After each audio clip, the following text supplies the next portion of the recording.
मोटापा एक ऐसी समस्या है जिससे आज हर दूसरा शख्स परेशान है। हाल ही में हुई एक ग्लोबल रिसर्च के मुताबिक 1975 के मुकाबले दुनिया भर में मोटापे की समस्या 3 गुना बढ़ चुकी है और मोटापा एक महामारी के रूप में तब्दील होता जा रहा है। एक अनुमान के मुताबिक दुनिया भर में 4 करोड़ से अधिक बच्चे और 200 करोड़ युवा मोटापे और अधिक वजन से परेशान हैं।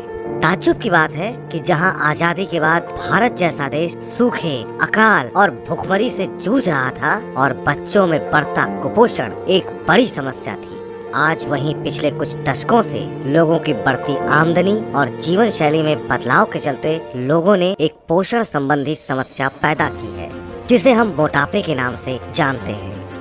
राष्ट्रीय परिवार स्वास्थ्य के अनुसार वे लोग जिनका बॉडी मास इंडेक्स यानी कि BMI 25 किलोग्राम प्रति वर्ग मीटर से अधिक है, उन्हें मोटा माना जाता है और पुरुषों के मुकाबले महिलाएं मोटापे की समस्या से ज्यादा परेशान हैं। सिर्फ हिंदुस्तान में ही 10 करोड़ से अधिक लोग मोटापे का शिकार हैं। मोटापा यानी कि ओबेसिटी एक मेडिकल कंडीशन है जिसमें व्यक्ति के शरीर में जरूरत से ज्यादा फैट जमा होने से व्यक्ति का वजन बढ़ता जाता है। ओबेसिटी और ओवरवेट की पहचान बॉडी मास इंडेक्स के द्वारा की जाती है, जिसमें व्यक्ति के किलोग्राम वजन को उसकी वर्ग मीटर लंबाई से भाग कर दिया जाता है। बॉडी मास इंडेक्स के अनुसार मोटापे को कई भागों में बांटा गया है। यदि किसी व्यक्ति की ऊंचाई और वजन के आधार पर उसका BMI इंडेक्स 18.5 से कम है तो उसे अंडरवेट माना जाता है। अगर BMI 18.5 से 24.9 है तो इसे सामान्य माना जाता है। 25 से 29.9 BMI को ओवरवेट माना जाता है और BMI 30 से अधिक है तो फिर इस स्थिति को ओबेसिटी कहा जाएगा। अगर व्यक्ति का BMI स्तर 25 या उससे ऊपर है तो ज्यादा सतर्क रहने की आवश्यकता है, क्योंकि ऐसे लोगों को दिल की बीमारी, स्ट्रोक और साथ ही डायबिटीज होने का खतरा ज्यादा रहता है। इसी के साथ ही पेट के मोटापे के लिए वेस्ट सरकमफ्रेंस की जांच की जाती है। यदि किसी पुरुष की कमर 94 सेंटीमीटर या उससे ज्यादा है और महिला की 80 सेंटीमीटर या उससे ज्यादा है तो उसे मोटा माना जाएगा। लेकिन सबसे अहम बात, मोटापा होने का आखिर कारण क्या है?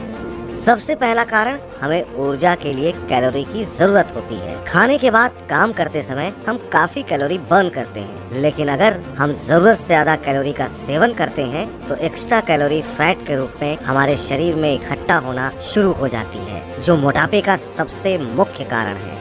इसके अलावा मोटापे के कई और कारण भी हो सकते हैं, जैसे कि हमारा लाइफस्टाइल कैसा है, हम किस प्रकार का भोजन खाते हैं और खाने के दौरान खाई गई कैलोरी को बर्न करने के लिए दिन भर में कितना एक्टिव रहते हैं। इसका सीधा असर हमारे वजन पर पड़ता है। दूसरा, अगर हमारे परिवार में मोटापे की हिस्ट्री है तो ऐसे में आने वाली जनरेशन्स पर भी इसका असर पड़ सकता है। मोटापे के लिए कुछ बीमारियां भी जिम्मेदार हैं, जिनमें हाइपोथायराइडिज्म, कुशिंग सिंड्रोम और डिप्रेशन जैसी बीमारियों का नाम आता है। ये बीमारियां व्यक्ति के मेटाबॉलिज्म को प्रभावित करती हैं, जिससे व्यक्ति को मोटापे की समस्या हो सकती है। इसके अलावा मोटापा एंटी डिप्रेशन और स्टेरॉइड जैसी दवाओं के साइड इफेक्ट के तौर पर भी देखा जाता है। बच्चे की डिलीवरी के बाद भी बढ़ा वजन मैनेज न होने से कई औरतें मोटापे की समस्या से परेशान रहती हैं। इसलिए जरूरी है वक्त रहते मोटापे के लक्षणों को पहचानना, जिनमें बार बार सांस फूलना, ज्यादा पसीना आना, खर्राटे आना, बहुत थकान महसूस होना, पीठ और जोड़ों में दर्द होना, आत्मविश्वास और आत्मसम्मान में कमी महसूस होना, अकेलापन लगना और जरूरत से ज्यादा कम सोना शामिल है।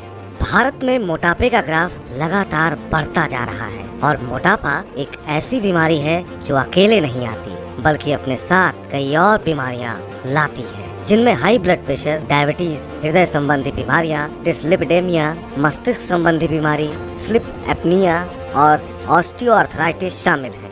और अगर हमें इन गंभीर बीमारियों से बचना है तो सबसे ज्यादा जरूरी है मोटापे से अपना बचाव करना, और इसके लिए जरूरी होगा आपको अपने लाइफ स्टाइल में बदलाव लाना। इसलिए अपने खाने पीने पर कंट्रोल रखें, ये ख्याल रखें कि आप जो खा रहे हैं वो हेल्दी हो। इसके अलावा रेगुलर एक्सरसाइज आपको मोटापे से निजात दिलाने में काफी मददगार साबित होगी।